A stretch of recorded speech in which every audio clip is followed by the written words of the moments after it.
And these are the plans that I drew from the cardboard model to make the scale model from. This shear on the top here, I just took a strip of wood and bent it around. I measured out my maximum width of my bulkhead here. This is my 8-foot bulkhead. And up here, this is where the forward bulkhead that I put in after the stringers were on. This section is the first 3 foot of the boat, is the chain locker. Then from here to the forward of the pilot house is the forward cabin and the 3-foot pilot house. And this is the main bulkhead, a midships bulkhead it's called. The middle of the boat is called a midships. This is my widest bulkhead. It's the back of the pilot house and the front of the aft cabin. And the aft cabin bulkhead here, and then the back deck here. Well, you see I ran out of paper because right away I figured I want 6-foot plus cabins. I've had 2 boats that had 6-foot cabins. I'm 5'11". It's a little cramped, so I wanted like, so 6.5-foot cabin adds another foot. I didn't want to give up my 5-foot back deck. 4 foot of back deck just wasn't enough. So the boat extended to 24 feet. The actual curve came into play when I actually built the model and started bending the plywood. And I ended up narrowing this just looked a little wide back here. I narrowed the transom a little bit. I think to 7 foot 3 inches, I believe. This is the side view plan where I show the chain locker here, forward cabin, raised pilot house here, and this is between this the forward cabin aft bulkhead, aft cabin forward bulkhead, and also this is also the forward pilot house bulkhead. This is the aft pilot house bulkhead. This is the area of the pilot house raised.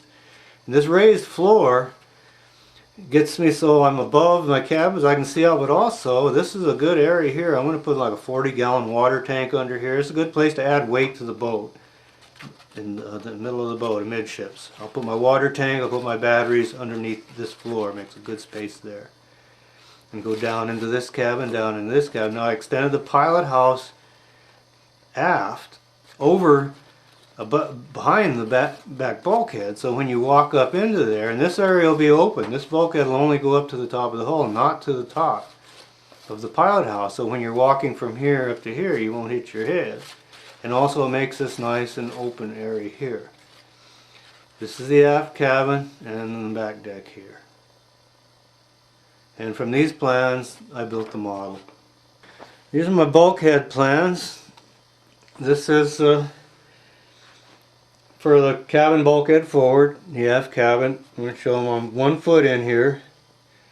And actually when I made these, I planned on the plywood being above the bottom of the boat by 3/4 inches, so I could have 3/4 inch stringers between the bottom and the plywood.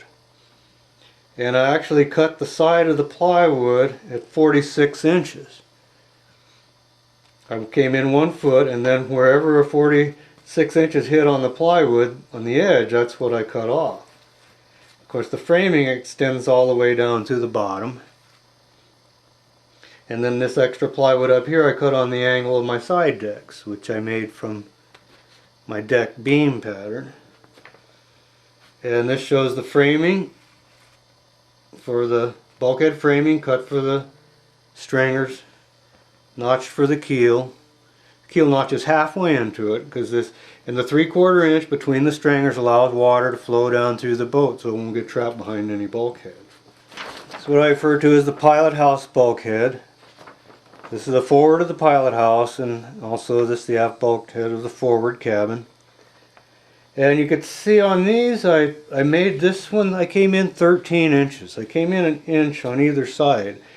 From what I learned from building the model, when I was shoving these bulkheads in place, when I had the sides put together, I drilled little holes and tied them together, tied the bow together with string, and then tied it to the transom with string, and then forced in a midships bulkhead, positioned it, and when I positioned the pilot house bulkhead, it was very tight here and a little looser up here at the top, which was telling me there's a lot of stress on it as this thing was coming around and twisting. I figured I could ease the pressure on that, help the curve start, and also help it rise a little bit by bringing these sides in at the bottom just a little bit, because that's where it was just all the pressure was right down here on these corners. So in the actual boat, when I redesigned the bulkhead, and I came in an inch, a little more on either side on this bulkhead only. This is the transom, and it's the same angle, come in 1 foot, but I came all the way up to the top 4 feet, because when it's on an angle, it's not as high, it lowers the height a little bit, enough to give me where I wanted it. I want the plywood to overhang the stringers by, say, a ½ inch or so that I can have some room to adjust the plywood and also grind the edges down so I get a nice clean edge. Grind the edge of the plywood down to the edge of the stringer where the bottom fastens and also where the deck. So I want the plywood to overhang a little bit. Sometimes plywood edges can get dinged up, and I wanted to be able to cut them down. And also you need to adjust it a little bit, because you bend and you twist these things. Things can change on you. They actually do. So this is the transom. The transom, I use a 2x6 across the bottom because I notched the keel in full width, and I notched the stringers full into this transom floor timber. Yeah, this is how I got the lines of the hull and the heights of the bulkheads with respect to each other. This is the angle of the midships bulkhead, and showing when you bend the plywood around, it'll bend at right angles to that angle, and it comes together here in the bow, showing the height of the bow, and then the width of the bottom of the bulkhead determines where they're going to fall on this line and how high they are with respect to each other. When I laid them out on the forms, I used this, and it came really close. Of course, when you bend the stringers around is when you really find out where they're going to sit.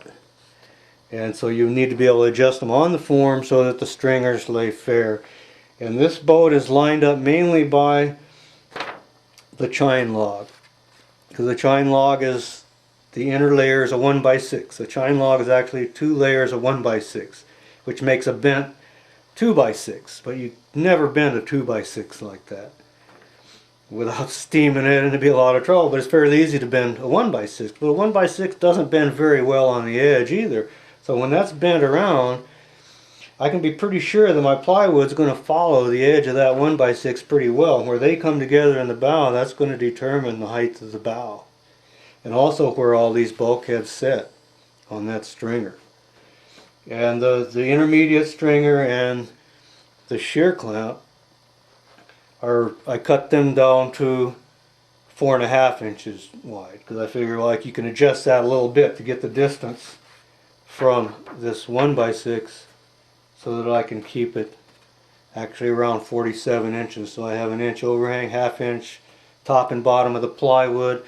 So you can adjust it and you have something to trim. So you can trim down to your final line, which is the line of the chine and the line of the shear.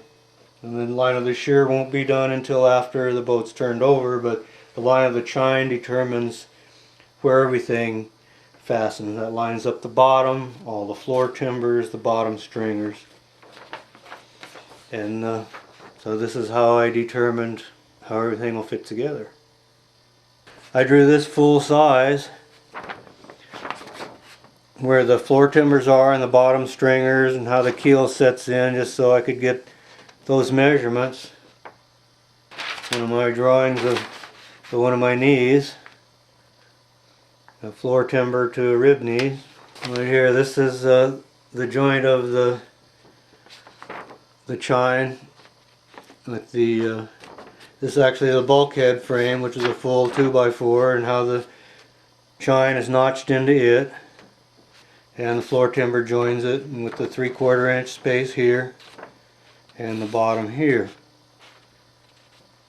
And these helped when I was actually building the pieces and figuring out how to notch for this chine to set in, so it would be a full 5½ inch, which is what a 1x6 is. And when this angle is cut on the bottom, so that I'd have a nice flat area here, it'd be all the way into here, but then my angle here for the bottom